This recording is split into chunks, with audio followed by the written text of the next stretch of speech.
A few weeks ago, the plants in one small garden bed looked tired. The leaves were pale. Growth had slowed. Even with regular watering, nothing seemed to change. It's a sight many gardeners know well. You care for your plants, but they don't seem to respond. Then something very simple was added. Just 1 spoon mixed into the soil. No big changes. No extra work. And within a few weeks, the difference became clear. Leaves looked fuller. Growth picked up. The harvest became noticeably larger. If this feels familiar, you're not doing anything wrong. Many gardeners see this pattern, especially over time. It's not always about effort. Sometimes, it's about one small missing piece. What's interesting is that this change didn't come from watering more or doing more work. It came from understanding something deeper about how plants grow. Before explaining why this worked, it helps to understand what's really happening beneath the surface. Most people focus on watering. It feels natural. When plants look weak, we reach for the watering can. Water is important, of course. But water alone doesn't feed a plant. Plants don't just drink. They eat. And what they eat comes from the soil. Healthy soil acts like a quiet support system. It holds nutrients. It stores moisture. It allows roots to breathe. When soil is balanced, plants take what they need, slowly and steadily. But when soil is lacking, no amount of watering can fully fix the problem. The plant may stay alive, but it won't truly thrive. This is where many beginners feel confused. They water regularly. They give attention. Yet the results stay the same. The reason is simple. Water carries nutrients, but it doesn't create them. If the soil has very little to offer, the plant has very little to use. Think of it like a cup of tea. Water is the base, but without the tea leaves, there is no flavor. In the same way, without healthy soil, water alone cannot bring strong growth. And over time, even good soil can slowly lose its strength. This leads to a hidden problem that many gardens quietly develop. At first glance, the soil may look fine. It may feel soft. It may even hold water well. But inside, something important may be missing. Over time, soil loses its life. Nutrients get used up. Helpful microbes fade away. The structure becomes weaker. This happens slowly, so it's easy to miss. You may not notice it right away. Plants still grow, just not as well as before. Leaves may be smaller. Growth may be slower. Harvests may shrink little by little. This is very common. You're not doing anything wrong. It happens in garden beds, pots, and even raised planters. The soil simply needs a small boost. Not a complete change. Not a heavy effort. Just a gentle support to bring it back to life. And this is where that 1 spoon makes a quiet but powerful difference. The simple ingredient is something many gardeners already have or can find easily. A small amount of natural compost, or even better, well-aged compost powder. Just 1 spoon added to the soil can begin to restore what's been lost. Compost works in a calm and steady way. It doesn't force growth. It supports it. It brings back nutrients that plants need. It helps improve the soil structure so roots can move more freely. And most importantly, it brings life back into the soil. Inside healthy compost are tiny living organisms.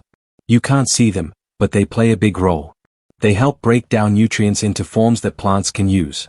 They create a balanced environment around the roots. When this balance returns, plants respond naturally. Leaves grow greener. Stems become stronger. Growth feels more steady. This is why such a small amount can make a visible difference. It's not about quantity. It's about restoring balance. And because it works with nature, not against it, the results feel smooth and lasting. Once you understand this, using it becomes simple and gentle. There's no need to dig deeply or disturb the soil too much. The idea is to support the soil, not stress it.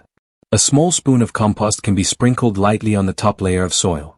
Then it can be gently mixed in, just enough to settle it near the surface. Watering afterward helps it begin its work. It doesn't need to be done often. In many cases, once every few weeks is enough. Some gardeners even use it less frequently and still see good results. It's important not to overdo it. More compost does not mean faster growth. In fact, too much can make the soil heavy or unbalanced. A light touch works best. Let the soil adjust slowly. If bending or digging feels uncomfortable, it's perfectly fine to keep it simple. Even a gentle sprinkle and watering can be enough over time. The goal is ease, not effort. After using this approach, the changes don't appear overnight, but they do come steadily. In the first week or two, you may notice small signs. Leaves begin to look a little brighter. Growth may feel slightly more active. By the third or fourth week, the difference often becomes clearer. Plants may appear fuller. New leaves may come in stronger. The overall look becomes more healthy and balanced. It's not a sudden jump. It's a gradual improvement. This is important to understand. The goal is not quick bursts of growth. The goal is steady, reliable health. Each plant responds in its own time. Some may react faster. Others may take a little longer. And that's completely normal. Where you live can also shape how quickly you see results. In warmer climates, the soil stays active for longer periods. Microorganisms work faster. Plants grow more quickly.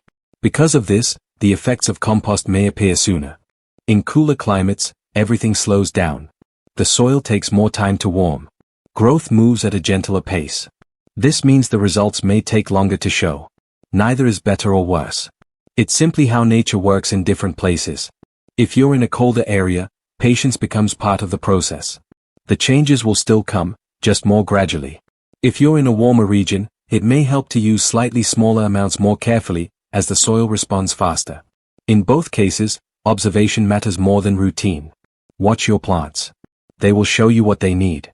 There is one small mistake that can quietly reduce the benefits of this method. It's the idea that more will bring faster results. It's an easy thought to have. If one spoon helps, maybe 2 or 3 will help even more. But soil doesn't work that way. Too much compost can make the soil too rich or too dense. It can slow down airflow around the roots. It can even make it harder for plants to take in nutrients. The balance is what matters. A small, steady addition works better than a large, sudden one. If you ever feel unsure, it's always safer to use less. The soil can always be supported again later. This gentle approach protects both the plants and the gardener from unnecessary effort. Gardening is not about doing more. It's about doing what is needed, and then allowing time to do the rest. If you've tried something like this in your own garden, or if you're thinking about it, you might notice small changes over time. Each garden is a little different. Each season brings its own pace. If you feel comfortable, you can share what you've seen or what you're growing. Sometimes, hearing from others brings new ideas or simple reassurance. And if you're still learning, that's perfectly fine too. Every garden teaches something, often in quiet ways. In the end, what matters most is not the size of the effort, but the consistency of care. A small spoon. A gentle touch. A bit of patience. These simple things can bring the soil back to life. And when the soil is healthy, the plants follow naturally. There is no need to rush. No need to overwork. Sometimes, the best results come from doing less, and allowing nature to do more. Do less. Get more.